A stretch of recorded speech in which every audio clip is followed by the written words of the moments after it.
ដែលមានជាតិបារ៉តគឺប្រើទៅមានផលប៉ះពាល់ដល់សុខភាពប៉ុន្តែអ្នកខ្លះគាត់និយាយថាចេះគាត់ប្រើយូរហើយអត់ទាំងអីផងអាហ្នឹងមិនវិញអញ្ចឹងមុននឹងឆ្លើយសំណួរបងប្អូនខ្ញុំនិយាយពីបារ៉តសិនបារ៉តគឺជាសារធាតុ toxic វាពុលជាទូទៅអាហ្នឹងវាមានតម្លៃធូរថ្លៃហើយគេចូលចិត្តប្រើវានៅក្នុងលេដែលខុសច្បាប់ព្រោះថាអាហ្នឹងលាបទៅជួយឲ្យសហើយតម្លៃវាធូរថ្លៃអញ្ចឹងគេចំណេញច្រើនហើយលេហ្នឹងភាគច្រើនមាននៅក្នុងលេធ្វើឲ្យស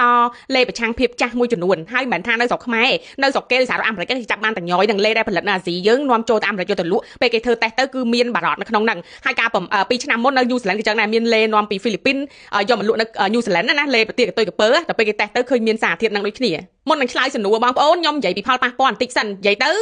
ឯកសារថ្ងៃហ្នឹងខ្ញុំមើលពីក្រសួងសុខាភិបាលខ្មែរយើងក៏មាននិយាយក្រសួងសុខាភិបាលរបស់ប្រទេសញូហ្សេឡង់ហើយនិងសហរដ្ឋអាមេរិកការប្រើប្រាស់លេដែលមានសារធាតុបារ៉តរយៈពេលយូរគឺអាចបង្កឲ្យមានផលប៉ះពាល់ដល់តម្រងនោមនិយាយទៅគឺខូចកលៀនអាចបង្កឲ្យមានជំងឺមហារីកប៉ះពាល់ដល់ប្រព័ន្ធប្រសាទប៉ះពាល់ដល់ប្រព័ន្ធរំលាយអាហារប្រព័ន្ធការពាររាងកាយហើយនឹងប៉ះពាល់ទៅដល់ខួរក្បាលយើងមួយចំនួនដូចជាធ្វើឲ្យយើងងាយនឹងភ្លេចភ្លាំងទី2ហ្នឹងគឺយើងមានអារម្មណ៍ឆេវឆាវមួសម៉ៅតាមរយៈឯកសាររបស់សហរដ្ឋអាមេរិកក៏និយាយថាវាប៉ះពាល់ទៅដល់ខួរក្បាលយើងមួយចំនួនដែរទី1ធ្វើឲ្យយើងឆាប់ភ្លេចភ្លាំងទី2គឺធ្វើឲ្យយើងមានអារម្មណ៍ឆេវឆាវមួសម៉ៅទី3គឺ depression ហើយនឹង insomnia ពិបាកក្នុងការគេងអញ្ចឹងមិនមែនតោះតែឈឺខូចកលៀនទេពេលខ្លះវានេះ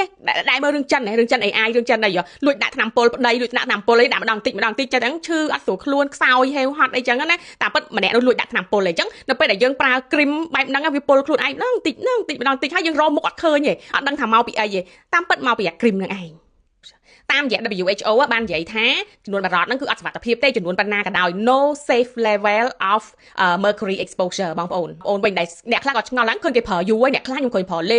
ធ្វើឲ្យសលេអីអស់ហ្នឹងមកកណោមិនដែលឃើញគាត់មានបញ្ហាអីផងអាហ្នឹងអាចមកពីកត្តាមួយចំនួនទី1ការស្រូបចូលធម្មតានៅពេលដែលយើងលាបលេដែលមានជាតិបារ៉តវាស្រូបចូលក្នុងឈាមយើងចូលក្នុងរាងកាយយើងប៉ុន្តែវាចំនួនវាតិចតួចអញ្ចឹងវាអត់ទាន់បង្កផលប៉ះពាល់ទេវាស្រូបម្ដងតិចដល់ដំណាក់កាលមួយដល់ពេលយើងរៀងយូរឆ្នាំទៅយើងនឹងចាប់ផ្ដើមឈឺចាប់ផ្ដើមអីអញ្ចឹងដំបូង1ឆ្នាំ2ឆ្នាំ4 5ឆ្នាំដំបូងវាអត់អីទេពីរតាក់តងទៅនឹងសែនដែរអ្នកខ្លះសែនគាត់គឺធន់ទៅនឹង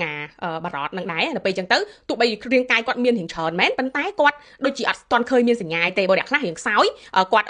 លាបហ្មរយៈពេលខ្លីគាត់ចាប់ផ្ដើមមានបញ្ហាភ្លាមចាំឃើញអ្នកខ្លះមានបញ្ហាអ្នកខ្លះក៏អត់អីអញ្ចឹងណាអាស្រ័យលើសែនរបស់ពួកគាត់ចុងក្រោយទី3ហ្នឹងគឺគេហៅថា delay onset internal damage អាហ្នឹងមានន័យថាវាប៉ះពាល់ដល់គ្រឿងក្នុងនឹងដែរតែវាអត់ភ្លាមទេវាម្ដងតិចដូចខ្ញុំនិយាយដំបូងអារឿងចិនគេលួចដាក់ថ្នាំពុលម្ដងតិចចេះតែឈឺចេះតែខ្សោយអត់ដឹងថាយើងមកពីអីអញ្ចឹងណាតាមរយៈអតីតប៉ាតំងនៅសហរដ្ឋអាមេរិកក៏គេនិយាយដែរថាពេលខ្លះយើងអាច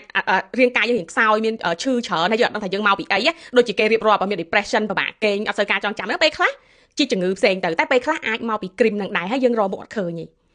យកអត់ដឹងថាមកពីអីទេតែពិតគ្រីមនឹងឯងអាចចិត្តបារ៉តដែលមាននៅក្នុងគ្រីមហ្នឹងឈឺដែរតែឈឺតិចតួចចាវាថាឈឺគ្រាន់តែឈឺក្បាលឈឺអីចឹងណាពិបាកគេងពិបាកអីទេតែយើងអត់ចាប់អារម្មណ៍ទេតែក៏មកពីអាហ្នឹងដែរពេលខ្លះហើយខ្ញុំនិយាយរឿងមាសសគាត់ទិញមាសសុទ្ធណាយកតែលាបបន្ត